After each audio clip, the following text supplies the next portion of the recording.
If you're struggling to get your mixes to sound as good as possible, and even stack up against some of your favorite records, it could be because you're just not understanding a few simple techniques. Well, in this video, I'm going to show you 5 techniques of how I transformed a rough mix to a final mix, and took something that started out sounding like this, I thought I could save ya, but I'm not your savior. into a final mix that now sounds like this. I thought I could save ya, but I'm not your savior. Where you go, there's no coming back, and baby, I can't live like that.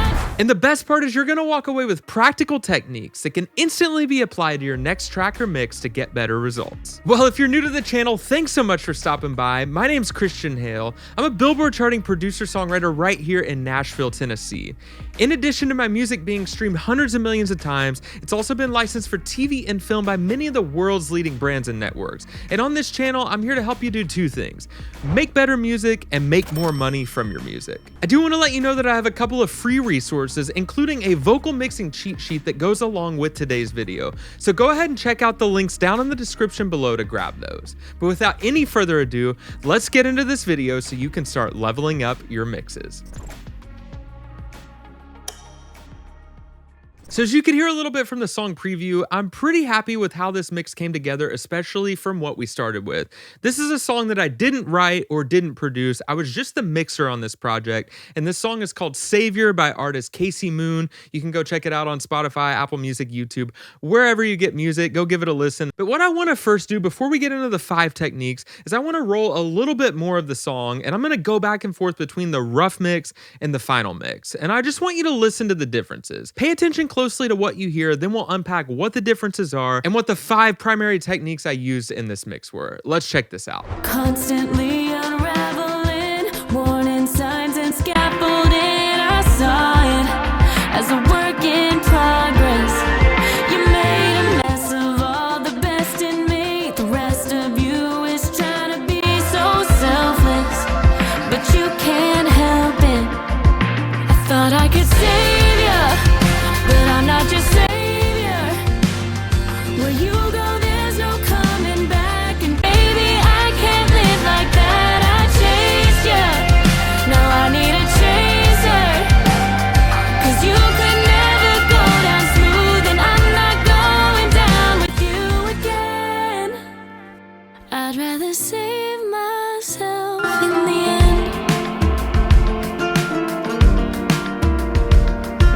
I still smell you in my bed, your heart's still hanging on my fence. You can come and take it anytime. Yeah, so that should give you a little bit more of a preview of what we're looking at and working with here. As you obviously saw, I pulled up the meter of the rough mix and the final master as we went, and you could see that we were a few dB louder in the mix and the master. I mean, I'm not gonna lie, we're all kind of playing the loudness game. There's some hype, there's some energy. There's just sort of certain levels that I think it feels good to listen to music at. But beyond loudness, I think you could hear quite a few differences in the mix. So let's start unpacking what I think the 5 main differences are between the final mix that weren't present in the rough mix. One of the first things I hear is a major difference are drum transient and attack specifically. And I'm going to give you a super simple but super effective high leverage technique that'll take you 30 seconds. If you set it up once, save it as a track preset, this will always work for you. And when I'm mixing songs like this that have real drums or programmed drums that are designed to sound real, I use this all the time. It's super effective. And that is high transient, high impact drum samples. Let me start by soloing up my mix drums for you. Those sound like this.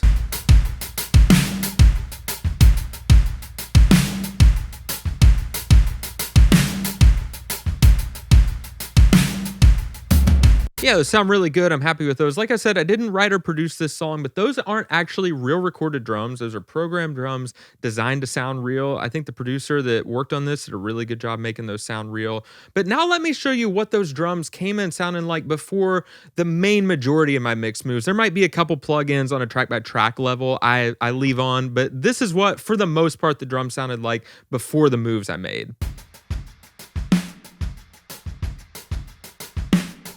Pretty big difference. And again, kind of like on the mix level, there is level I'm adding, and I'll show you how I do that, but it's a lot more than level. It's transient, it's punch, it's impact, it's saturation. It's all good mix things that we like. And if that sounds cool, give this video a like, subscribe, comment, all the things, because I'm here to give you the value.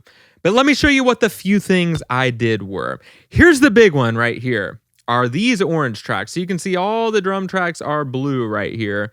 First big thing I did was high leverage. I have these saved as track presets, are a kick sample track that's a super heavy high impact thing that I have set up, and 2 snare trigger tracks set up, ready to go. I'm gonna start rolling those drums with the kick and snare triggers out and then add them in so you can really hear what they're doing, then we'll unpack them.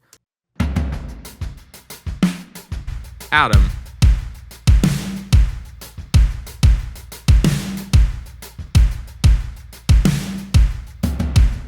Like, oh yeah, there's the drum sound. Honestly, that is as easy as loading a trigger instance right here. And I'll go through the samples a little bit.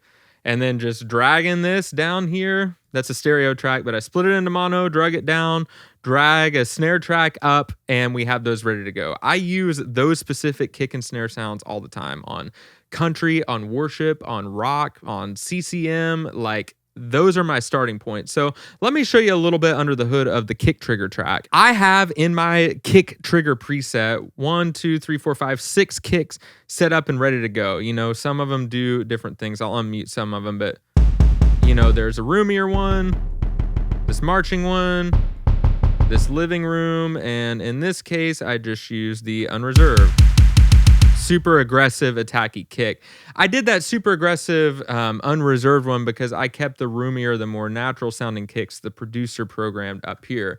And then similarly with the snare drum, I have a bunch layered together, and you have to pay attention to tuning and phase. So be careful if you start layering drum samples together, but if you can get your phase locked in right, it's okay to layer different samples that do different things. And I'm not layering like 5 high end snares and 5 low end snares. You'll see like there'll be like a body snare and a crack snare and a sizzle snare and a room snare. So like on the snare-ish track, we have this, then a room, then some more loaded up here, a couple of which are muted, this, that, and that. All of that together, just the kick and snare triggers in solo sounds like this.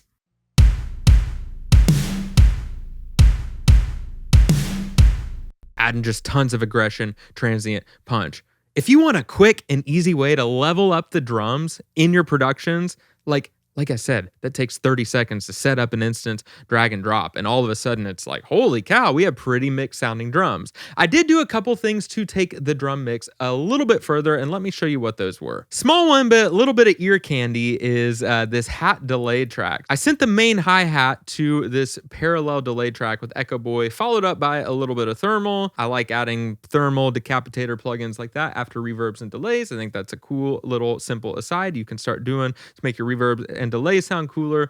But listen, if we start without the hat delay and add it in, what this is doing to just kind of move the groove a little bit.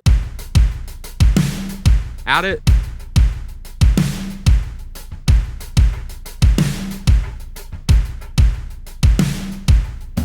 Yeah, big fan of that simple technique. And then here is the other thing I would say I'm doing to get big leverage in the drum sounds, is I'm sending all of the drums minus the kick and snare triggers. So I'm bypassing those big kick and snare sounds, sending those straight out to the mix bus because honestly, they would overload my drum bus. But sending all these other drums to this drum bus right here, and I added the following plugins. I added this ozone, modified ozone preset with maximizer, dynamics, and this EQ. I think it's one of the ozone drum bus presets, followed by Devil Lock, followed by JST Clip, followed by PSP Vintage Warmer. Love that plugin. It's a beast. Followed by the Studer A800 from UAD. This thing is all over this mix. Followed by a little bit of API. Followed by a little bit of CQ, giving us some more high-end boost. All of the drums with the triggers sent to that now gives us this sound.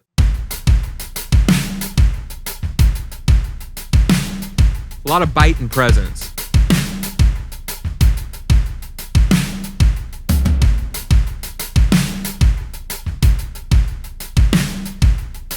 And as a reminder of where our drum started without the triggers, without the delay, or without anything on the drum bus, we had this. Where'd the drums go? And listen to that in the context of the instrumental. It really is like, where did our drums go?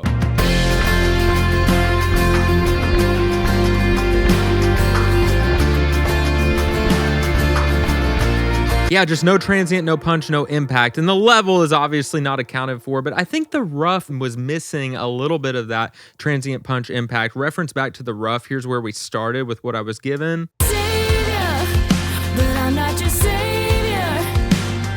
Where you go, there's no comfort. But with the mix moves that I just showed you, we got our drum sound to this. Let's check it in the track. There we go.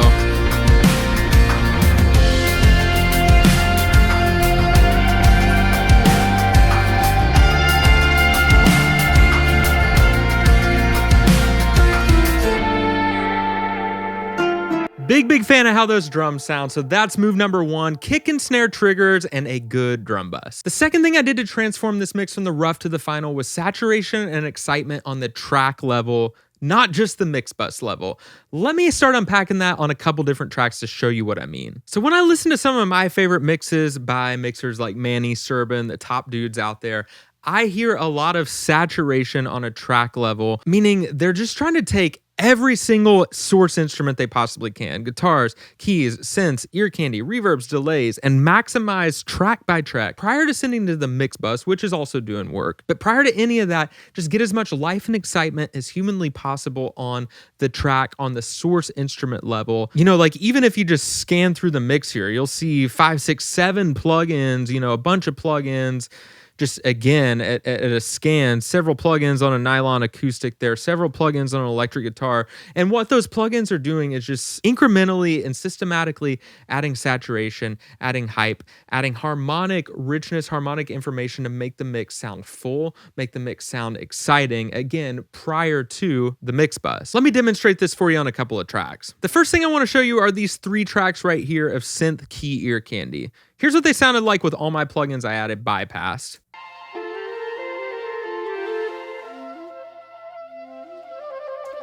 Sounds cool, absolutely nothing wrong with that. But after I added in the saturation and hype plugins, they sound like this.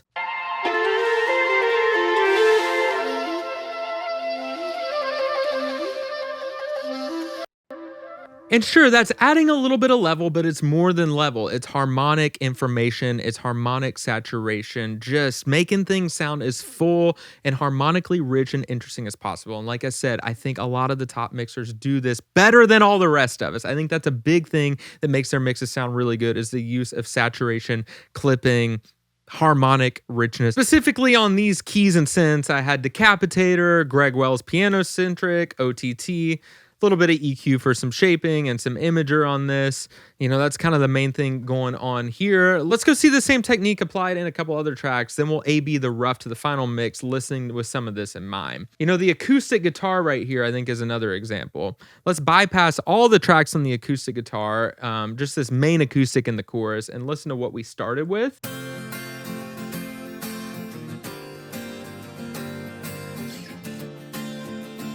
Totally cool, good sounding, jangly acoustic, nothing wrong with that, but adding in the plugins, we got it to this.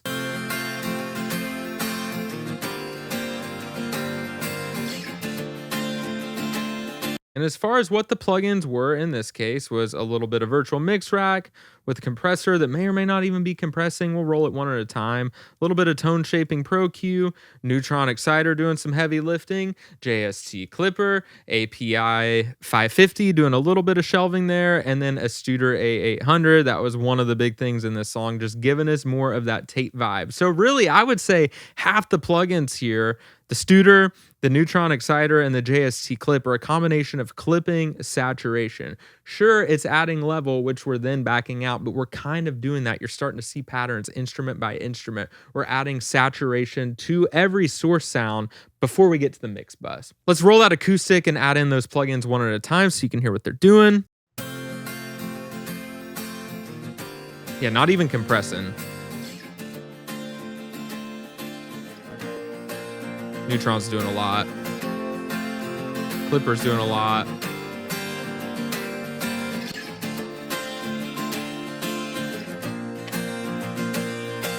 you could really hear how much those saturation plugins were doing to the color, to the harmonic information. And again, if you just scan the session here, like percussion, let's solo up this percussion real quick. You see there is a lot of harmonic saturation bass plugins on the percussion, and this percussion delay sounds like this.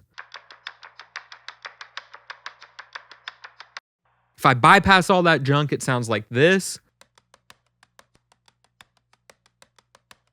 Again, nothing wrong with that source sound, just not nearly as interesting or as exciting as the processed saturated version. So with some of that in mind, let's toggle back and forth between the rough mix and the final mix. And perceptually, you might hear in the rough mix, it's kind of like where the instruments, they're not as present. They're maybe not speaking, sitting in the mix the way that you might expect them to. That might be some of the language that you might commonly say, or maybe what I might commonly say when I hear the rough mix. But I think a lot of the reason why, and the reason why things speak and sit a lot better in the final mix compared to the rough, is because of harmonic information, saturation, clipping. Let's take a listen with some of that in mind, specifically to the instruments. Made a mess of all the best in me. The rest of you is trying to be so selfless. There's all the instruments. But you can't help it.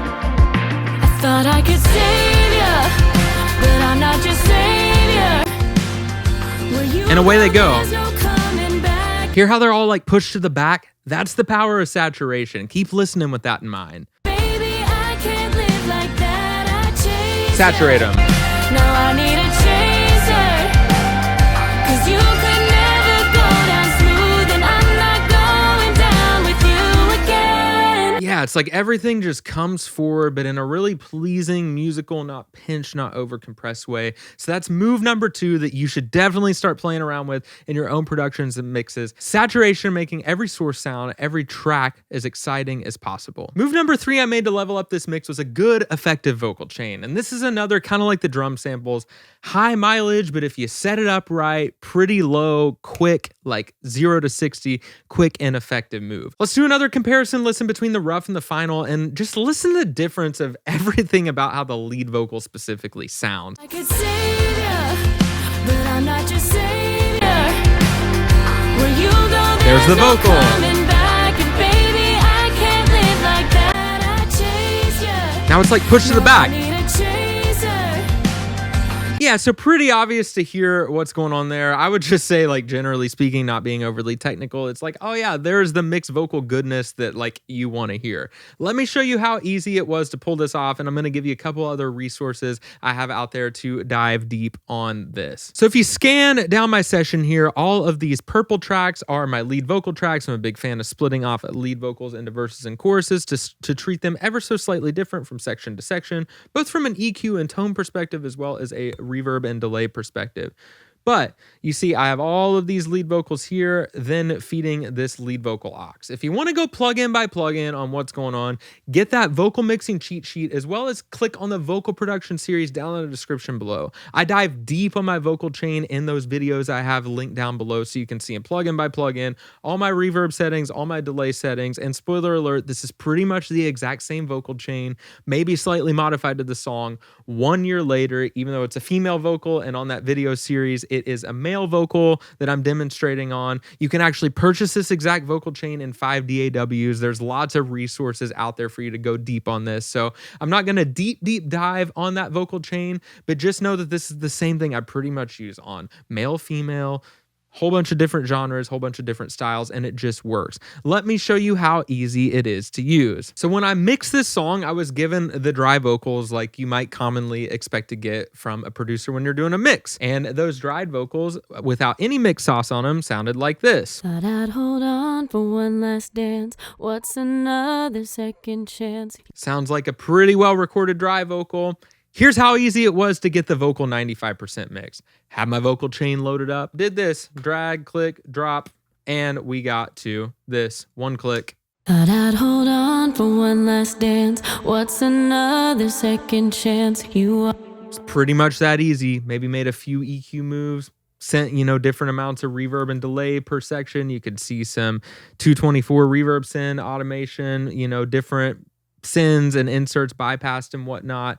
But I have my starting point, and this is what you guys need to do. Whether you go get my exact vocal chain or go recreate your own, have your vocal chain that you know will get you from 0 to 60, metaphorically speaking, just set up and ready to go. So if you're mixing a song, you can drag and drop that junk right in, and all of a sudden it sounds good and mixed. Or if you're the producer recording the vocal, record and have this ready for playback right away. Record into a track, drag and drop it down. Or if you're monitoring through UAD console, do a 0 latency monitor, record straight into that track. That's what I do. Again, you can see it in the series. And then as soon as you push playback, you got auto tune, you got compression, saturation, reverb, and delay, all that ready to go. So I would say I transformed a vocal pretty good. You can hear from the rough mix compared to the final mix, those vocals don't sound anything close to each other, but I didn't have to go spend hours and hours and hours to do it. I had my setup ready to go, drag and drop in about 5 minutes or less probably. I had the vocal sounding pretty much mixed and then just made modifications to the thing. So that's number 3, have a good and effective vocal chain. Move number 4 is to have a good and effective mix bus that is aiding your mix, pushing it forward and not actually hindering you. Kind of contrary to this, we talked in step 2 about having all your tracks and source sound as good, exciting, and rich as possible. I feel like that's step 1. That's like the foundation you want to then send to a mix bus that then hopefully takes all that information and pushes you even further. When I'm doing feedback or working with a younger producer, a lot of times I hear too much work on the mix bus, like too much compression, too much glue, too much stuff happening to where if you overdo a mix bus, it can actually make your mix sound smaller and kind of squeeze, kind of pinch. And without knowing, I suspect some of that was happening on the rough mix. Not only are we brighter and louder and all of that good stuff on the master compared to the rough, but there's more depth and more like a 3D feel. Listen to the 3D feel of the master compared to the rough. I thought I could save ya, but I'm not your savior. Where you go, there's no coming It's like that big. back, and baby, I can't live like that. I chased ya, now I need a chaser. And now we're not only 3 dB louder, which is great because we all like loudness, let's just call it what it is, but there's just a bigger sense of dimension. I think a lot of that is the tandem of step 2, saturation and all of that goodness, but then a good and effective mix bus. So let me run you through what this mix bus is so you can take it, bring it into your own stuff. And again, kind of like the vocal chain, I have track presets. I had this junk ready to go to where in a matter of 30 seconds, I can load it up and boom, quick effective results, which I would definitely encourage you guys to be doing as well. So move number 1 is I'm doing a little bit of input gain trimming on the virtual mix rack trimmer, followed by good old classic Waves SSL, just doing a little bit of compression. It's this Pensado 1 preset, pretty classic stuff right there. Followed by a little bit more gain staging and then a little bit of hit on the revival, followed by Acoustica Ruby 2. It's an emulation of the DW Firm VT5 EQ. You've been around the channel, I'm a big fan of that plugin. It shows up in my vocal chain as well. This thing is magic sauce. It's adding low end and high end, but it's doing harmonic color and just good things to a mix, beyond just EQ. Such a good plugin. Followed by the good buddy God Particle. Again, if you've been around the channel at all, I love God Particle. If you're new here, God Particle's a beast. I have no affiliation with Cradle. This plugin's amazing. If you're gonna do one plugin on your mix bus, this is it. It can do it all. It's really designed to do it all, but as you see, I like to add some more stuff to it. Followed by this mix head preset. It's the Serban Ghenea, the 1 preset, because let's be real, we're all trying to mix more like Serban, and I think this thing helps you do it. I have with pretty good authority knowledge that he uses both the plugin and or the hardware version of this on that illustrious mix bus we're all trying to recreate. So Mixhead's a beast. I really like mix bus followed by the God Particle. In the case of this song, followed by PSP Vintage Warmer. Don't always use this. Sometimes I might use a clipper here. Sometimes I might use nothing there. But yeah, that's that. Followed by Insight. Let me roll the mix without the mix bus and then add it in one plugin at a time so you can really hear what that's doing. And I'm going to go ahead and leave the virtual mix rack on for gain staging. Savior, but I'm not your savior. Where you go, there's no coming back, and baby, I can't live like that. I chased ya, now I need There a it is. chaser. 'Cause you could never go down smooth, and I'm not going down with you again. I'd rather save myself in the end.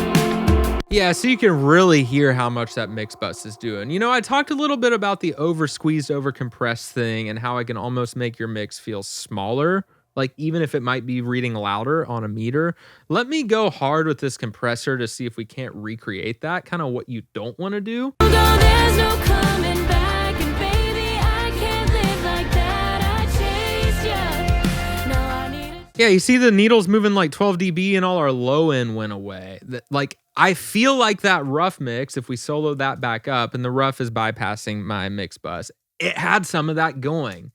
back, and baby, I can't live like that. I chased you. Yeah, it's just like there's no low end, there's no depth. And as of the time I'm filming this, late 2024, and I think this is going to continue to be a trend, I feel like a lot of top competitive mixes have a lot of warmth, have a lot of low end. I think LA Pop for the last year or two has kind of been in that big, gushy, deep, warm, low end space. I like low end. I think low end's awesome. Kind of makes you feel it. And you hear the minute I overworked a compressor, bared the needle down. And, you know, this can be true of a plugin like OTT. This can be true of multi-band compression. Like I said, I hear it a lot. And I think you're trying to get hype and excitement, which you can get, but all the low end went away. And it just, all of a sudden, the dimension, the depth, width, dimension, all of that just got smaller. Again, like this, and then I'll back it off, and it's like, oh yeah, there's good mixed bus compression stuff, but without taking all of your depth and dimension away. Again, like this, Savior, squeezed. but I'm not your savior. Where you go, there's no coming back. And Depth. baby, I can't live like that. I chased you. Now I need a change. So again, it really is a 1-2 punch of hype, saturation, and all of that good stuff on the track level, and then sending it to a mix bus chain that's aiding you like this is and not shooting yourself in the foot. So that's step number 4, an effective mix bus chain. And that leads us here to step number 5, which in some ways is a bit of a bonus tip, and in other ways, all of this is for nothing if you don't do step number 5.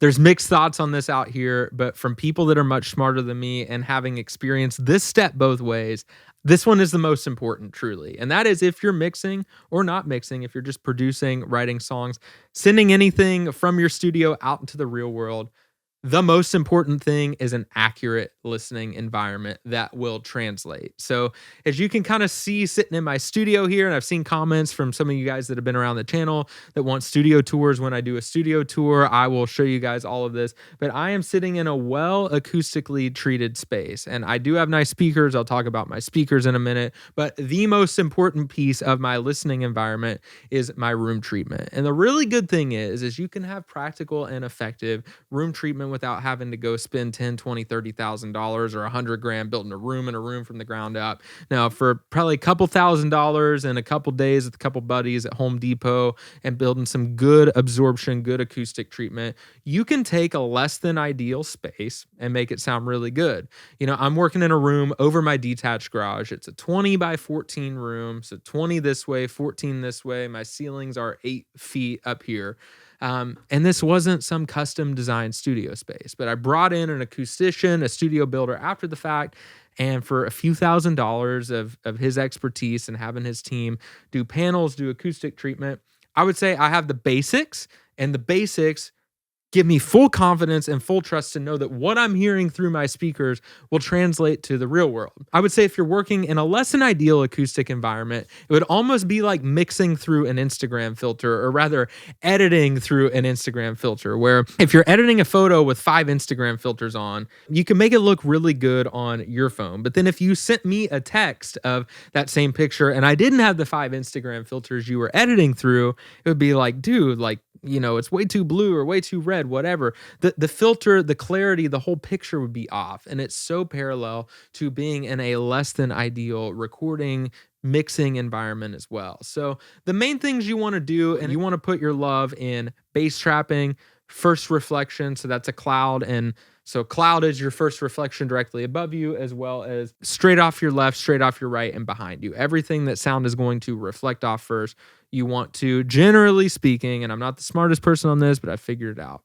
You want to have a little bit of absorption. You want to deal with your corners with heavy bass trapping, and you want some stuff on your back wall. And then only after room treatment is then good monitoring. I work on a nice set of PMC 228s with an Atom sub. PMCs are amazing. They're great, but let me give you a little real world rant. The PMCs are only as good as the room. So I worked in these PMCs in my last room, moved into this space, and it was about a month before my guy came in and did the room treatment. And I knew these PMCs really, really well at the time.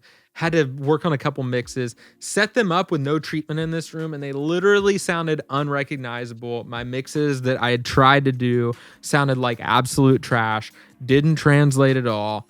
And the minute, so I left them up, and the minute that, and the day they came in and did my room treatment and I pushed play on my speakers, it was like, there's the PMCs I know and love. So I'm telling you, room treatment and translation is everything. Again, it gives you confidence and almost like a deep sigh of relief of like, okay, like I know, with like 95% accuracy that if I can get things to sound good on my speakers when I go do an AirPod check or a phone check, a laptop, car check, whatever it is, there might be minor differences, but it's not like, holy cow, what the heck happened? So there's mixed thoughts on that out in the world, but room treatment, environment, translation is everything. If you're not doing that, all these plug-in techniques, you really at the end of the day don't know what you're listening to, right? Like you don't know if you're saturating too much or there's too much reverb or not enough reverb or if you're squeezed on the mix bus or not.